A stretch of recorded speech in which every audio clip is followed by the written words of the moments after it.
When LGBTQIA+ people like me step up on stages to give talks, we're usually heard discussing some pretty depressing statistics about our community, often with the goal of empathy building and just to help let people know what life can be like for us. We might start off by letting you know that as queer people, statistically, we're more likely than our cisgender straight counterparts to not finish school, experience homelessness, have bouts of depression, experience violence on the street and within our intimate relationships, and to commit suicide. We then might go on to let you know some not so great facts about our current queer collective rights, like that there are still 176 countries where we can't marry the person that we love, or that 64 countries that still criminalise homosexuality, or that there are 14 countries that don't allow any public displays of transgender identity. And it is really important that we continue to share this and raise awareness, educate, and reminds people that when it comes to LGBTQIA+ rights, we still have a really long way to go. So today, I could definitely fill you in all about this. I'm a proud queer person who's dedicated the last 10+ years to serving my community. I'm probably best known for running highly inclusive and accessible late-night party spaces, but when I'm not running queer events, I'm stepping into workplaces and I'm educating other people on how they can improve the access and inclusion for the LGBTQI+ people within their networks. I also started the first queer youth radio training program at Australia's largest LGBTQI+ station. I produced a documentary on queer femme identity, hosted a queer radio show, and have produced queer youth formals, peer support groups, and arts festivals. And in 2019, I became the first Australian LGBTI person to successfully sue someone for anti-queer online defamation.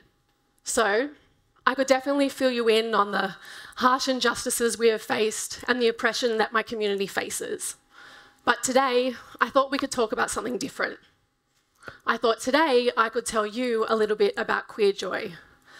Because yes, those horrific statistics are real and terrible and need to change.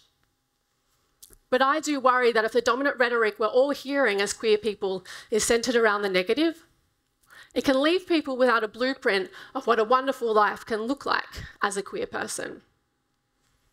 As for some of us, when we do come out, we might only be told the negative.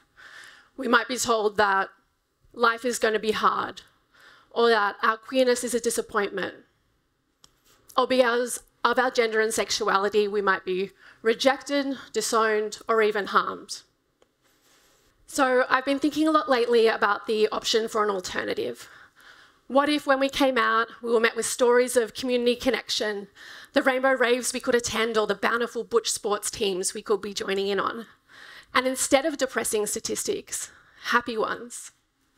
It's a shame this feels kind of rebellious, but I do wonder about the potential power this could have to change the future and the outlook for other queer people. As we all need a vision of what a wonderful life can look like. And unfortunately, as queer people, we haven't had a lot of public representation. The media hasn't really had our backs, and neither has the school system. Like, how many of us remember studying a text in English, media, or theatre studies with positive queer representation? Or even any queer representation at all? But we sure did study a lot of heterosexual love stories, but not a lot of beautiful lesbian love affairs or epic tales of trans joy. So I know now, even for me, when I see a TV commercial with two happy queer girls sharing a stick of sugar-free gum before exchanging a kiss, it fills my eyes with happy tears. That's what representation does. So I thought perhaps today we could all contribute to some positive queer representation. Perhaps today I could tell you some of the wonderful parts about being queer, and the next time someone comes out to you, you could pass on these messages for me, as I believe queer joy is something worth sharing. How does that sound?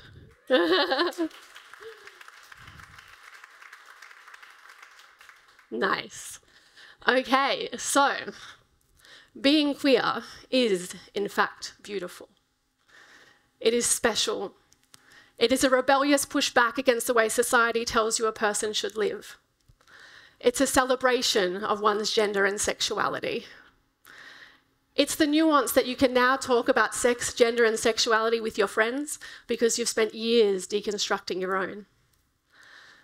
It's waking up with your partner who's also your best friend, who knows exactly what it's like to have really bad period pain, so they know exactly how to best support you. It's an opportunity to cultivate your own chosen family that you've hand-selected, that uplifts you, supports you, sees you, and celebrates you wholeheartedly. It's also excitedly watching G-Flip book Rochelle from Selling Sunset to star in their latest music video and watching them quickly fall in love. It's them watching Rochelle demonstrate how to be a really supportive partner as they continuously correct people on their partner's pronouns. It's about finding communities that are strong and resilient because they've had to be, that bind together in the difficult moments and celebrate really loudly in the wonderful parts.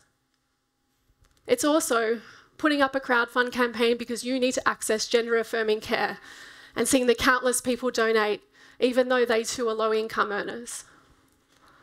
It's seeing hundreds of people show up to search for yet another missing queer person, even though they'd never met them. It's walking down the street and holding your partner's hand and squeezing it with a little bit of excitement when you spot another lesy couple. It's the knowing nod a queer couple gives another queer couple where they acknowledge your public display of affection in the gluten-free aisle. It's meeting a new pal and hear them call their significant other a partner as a way of coming out to you. It's being bisexual and walking into a room knowing you could fall in love with anyone. It's being asexual and being so relieved when you meet other ace people and they don't want to talk about boring dating apps, but they do want to invite you to their Dungeons and Dragons meetup. It's the first time you hear someone talk about the nuances of their gender and sexuality and you realise your life does not have to be binary. It's meeting queer families that will raise children with an abundance of community, connection, love, and a sea of gay uncles. It's that buzzy feeling you get when you realise you're part of this intergenerational history full of slang, coded language and historical symbology, a rainbow sock, a hanky, some keys holding onto a clunky carabiner at a rock climbing convention. Queer joy is the first time you step into a truly safe space, when your hypervigilance can finally fade, your shoulders can sink, and your true self can now shine through. It's attending a community event on your own and quietly cross-stitching the words Pan, Princess onto a shared canvas. It's coming out to your partner as trans and seeing them respond with utter excitement as they hold your hand through your gender journey, from watching your eyes light up as you try on your first chest binder to seeing you sign your chosen name for the very first time. Queer joy is heading overseas and feeling a part of a community as soon as you step through those queer club doors. It's also finding out how good you are at running the party. Queer joy is realising that you can be a femme latex queen and also a dyke. Queer joy is watching your friend up on stage in a sequin one-piece when you know what strength it took for them to go from being that one-out gay in a small country town to now living life so loudly and proudly. It's seeing your friends fall in love with partners who are supporting, caring, and show them the love and respect that they did not receive in their biological families. It's realising you can step off that relationship escalator and consciously curate your connections that are purposeful and meaningful, waking up every morning determining what your love life can look like. Queer joy is seeing your trans masc friend make his first trans masc friend and go on to get matching tattoos to celebrate. Queer joy is seeing your trans femme friend DJ at a bush doof in front of an adoring crowd. It's attending a queer youth formal as an adult and seeing hundreds of young people wear the clothing of their dreams and take the partner they would have liked to take to their own school dance. Queer joy is attending a book club and instead of actually discussing the book, you all debate your feelings about Jenny from the L Word. Queer joy is realising that feelings of loving, belonging, connection and happiness that you thought were only reserved for others are actually all reserved for you too. Sound pretty good, right? Now I know that might feel like a lot to remember, but perhaps that's the point. The beauty of being queer is unquantifiable. So remember what you can, place it in your sparkly pink backpack, and perhaps next time someone comes out to you, you could glitter it all over them. Then with our help, the next generation of queer people could be met with the love, respect, and excitement so many of us wish featured in our own coming out stories. Now, it is still really integral that we continue to remember all the ways that LGBTQI+ people are disadvantaged in this life, so we can continue to advocate for more awareness, safer educational spaces, jobs and housing, better access to mental health support and gender-affirming care, and of course, equal rights. But let's also be renegades and really let people know that being queer is an incredible gift. And through discovering your queerness, you open yourself up to a life full of love, joy, and multifaceted options for relationships and families.